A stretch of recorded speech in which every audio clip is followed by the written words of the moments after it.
एक छोटे से सुंदर गांव में एक मेहनती और ईमानदार किसान सकाराम रहता था। वह अपने खेतों में दिन रात मेहनत करता और अपने परिवार का पालन पोषण करता था।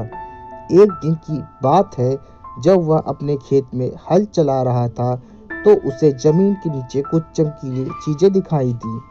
जैसे ही वह नीचे झुका तो उसने देखा कि वे एक सोने की ईंट है।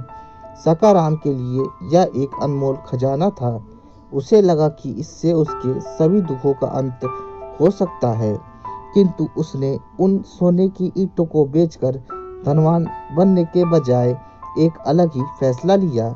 उसने सोचा कि यह खजाना उसके अकेले का नहीं बल्कि पूरे गांव का है। सकाराम ने गांव के सभी लोगों को इकट्ठा किया और उन्हें बताया कि उसे खेत में सोने की ईंट मिली है। उसने यह फैसला किया कि यह बात वे अब अपने राजा को भी बताएगा और सभी गांव वालों के साथ साझा कर इन सोने की ईंट को गांव के विकास में लगा देगा। जब यह बात राजा को पता चली तो वह भी बहुत खुश हुआ। अगले दिन राजा ने सकाराम को सोने की ईंट सहित राजमहल में पहुंचने का आदेश दिया। यह सुनते ही सकाराम झटपट तैयार होकर सोने की ईंट को लेने जब वह तिजोरी खोलता है तो उसे पता चलता है कि सोने की ईंट चोरी हो गई है। यह सब देखकर सकाराम जोर जोर से चिल्लाने और रोने लगता है। जब राजा को यह पता चलता है कि सोने की ईंट चोरी हो गई है तो वह सकाराम से पूछता है कि सकाराम, क्या तुम्हें किसी के ऊपर शक है कि चोरी किसने की है? यह सुनकर सकाराम हिचकिचाते हुए कहता है, महाराज, मुझे तो दो लोगों के ऊपर शक है, लेकिन मुझे यह पता नहीं है कि मेरा शक सही है या गलत। अब राजा असमंजस में फंस चुका था। तब उसने चतुरदास को राजमहल में जल्द से जल्द पहुंचने का आदेश दिया। चतुरदास बहुत ही बुद्धिमान व्यक्ति थे। चतुरदास राजमहल में आए और पूरी कहानी सुनी। तब चतुरदास ने सकाराम से कहा कि तुम्हें जिन दो व्यक्तियों माधव और लाला पर शक है, क्या तुम यह यकीन से कह सकते हो कि चोरी उन्हीं दोनों में से किसी एक ने की है? तब सकाराम ने चतुरदास से कहा कि जनाब, जिस रात चोरी हुई ये दोनों मेरे घर के पास से गुजरे थे, इसलिए मुझे इन पर शक है। अगले दिन माधव और लाला को राजमहल में उपस्थित होने का आदेश मिला। आदेश पाते ही माधव और लाला दोनों राजमहल पहुंच गए। तब राजा ने माधव और लाला से कहा कि बताओ, तुम दोनों में से किसने सोने की ईंट की चोरी की है? माधव और लाला दोनों घबराते हुए कहते हैं कि महाराज, हमने कोई चोरी नहीं की है। तब चतुरदास राजा से कहता है कि महाराज, आप चिंतित मत होइए, मेरे पास एक जादू की छड़ी है जिससे यह पता लग जाएगा कि आखिर चोरी किसने की है।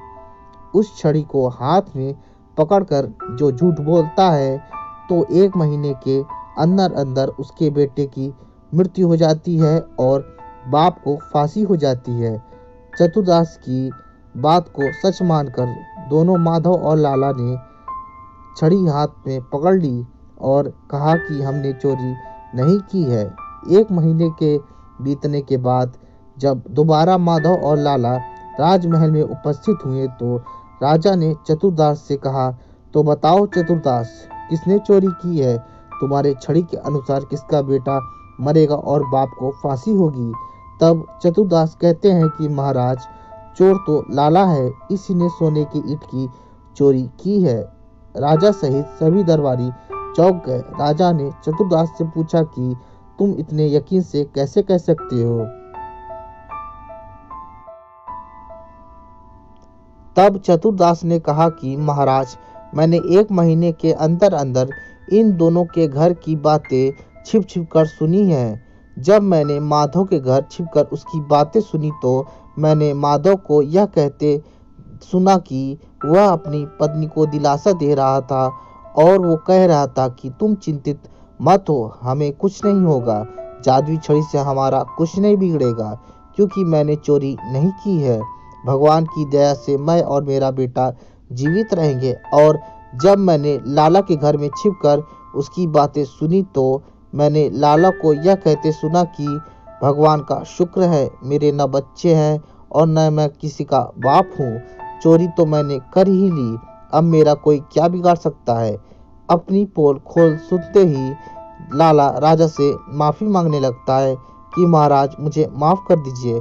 पर राजा लाला को आजीवन कारावास की सज़ा सुना देता है। सभी लोग चतुरदास की चतुराई की तारीफें करने लगते हैं। आखिर में सखाराम को उसके सोने की ईंट वापस मिल गई। सोने की ईंट वापस पाकर गांव वालों ने अपने जीवन में सुधार किया।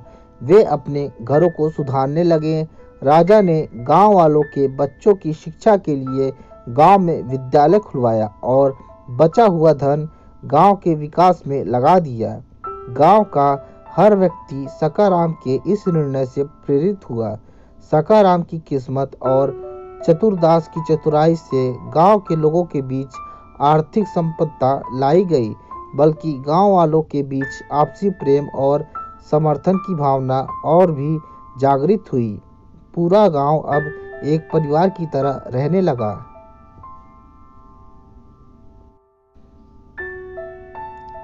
शिक्षा।